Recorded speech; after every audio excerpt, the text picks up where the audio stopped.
नए संसद का भवन का लोकार्पण। कल विपक्ष नए संसद भवन का लोकार्पण राष्ट्रपति से करवाने की मांग कर रहा। बीजेपी प्रदेश महामंत्री लक्ष्मीकांत भारद्वाज ने कहा कि भारत की जहां प्रगति होती है, मान सम्मान बढ़ता है, वहां विपक्ष को समस्या होती है। नरेंद्र मोदी की सरकार में भारत एक नए सोपान की ओर तय कर रहा है। नरेंद्र मोदी की सरकार में भारत एक नए सोपान तय कर रहा है। 100 साल के इतिहास में पहली बार अपने द्वारा निर्मित संसद भवन बनाया गया, जिसमें जनता के द्वारा चुने गए प्रतिनिधि जनता के विकास की बात करेंगे। राजस्थान में बढ़ते भ्रष्टाचार के मामले को लेकर लक्ष्मीकांत भारद्वाज ने कहा कि राजस्थान की कांग्रेस सरकार में भ्रष्टाचार चरम पर। विभागों में बिना 50% कमीशन के नहीं होते काम।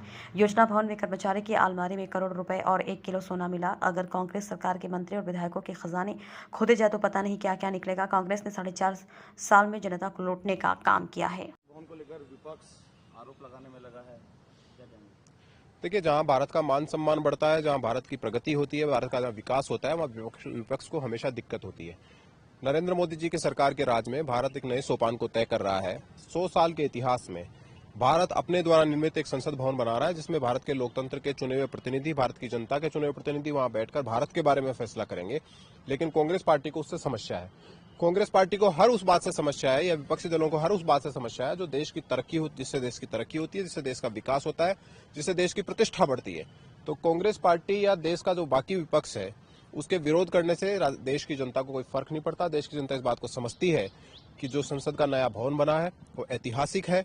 संसद का वो भवन है जो आज भारत की प्रतिष्ठा को दुनिया में लेकर जाएगा। आज भारत के चुने हुए प्रतिनिधि उस भवन में बैठेंगे जिसको खुद उनकी देश की सरकार ने उनके देश के लोगों के पैसे से बनाया है। एक भ्रष्टाचार आया हुआ है। सचिन पायलट भी मैदान में उतरने के लिए तैयार हो गए अपनी सरकार के खिलाफ। बीजेपी भी 7 जून को मैदान में उतरेगी। देखिए, हम तो पहले दिन से ही कह रहे हैं, 4.5 साल हो गए हमको ये कहते कहते। राजस्थान की जो महाभ्रष्ट सरकार है, इस सरकार में अगर आपको 1 रुपए का काम कराना तो 50 पैसे सरकार को देने पड़ते हैं। और ये राजस्थान की जनता बोल रही है, बच्चा बच्चा बोल रहा है। और जो आपने स्थिति देखी अभी कुछ दिन पहले कि एक सरकारी कर्मचारी के, छोटे से सरकारी कर्मचारी के अलमारी में 2 करोड़ 31 लाख रुपए नगद और 1 किलो सोना मिला। आप सोचिए कि सरकार के मंत्रियों के अगर खजाने खोद दी जाए, इनके दीवारें खोद दी जाए तो क्या क्या निकलेगा। तो 4.5 साल से इन्होंने राजस्थान की जनता को जो लूटने का काम किया है, राजस्थान की जनता इसको भली बात जानती है। ट्रांसपेरेंसी इंटरनेशनल की रिपोर्ट कहती है कि पिछले 4 साल से भ्रष्टाचार के मामले में राजस्थान नंबर 1 पर है। तो इसी से आप अनुमान लगा लीजिए कि राजस्थान की स्थिति कैसी है। ये जो भ्रष्टाचार है, इस भ्रष्टाचार के कारण बाकी के अपराध राजस्थान में पनप रहे हैं। इनके जो 200 जगह चुनाव लड़े हुए विधायक और विधायक प्रत्याशी हैं, वो अपने अपने क्षेत्रों में मुख्यमंत्री है और वहां जनता को लूटने का काम कर रहे हैं।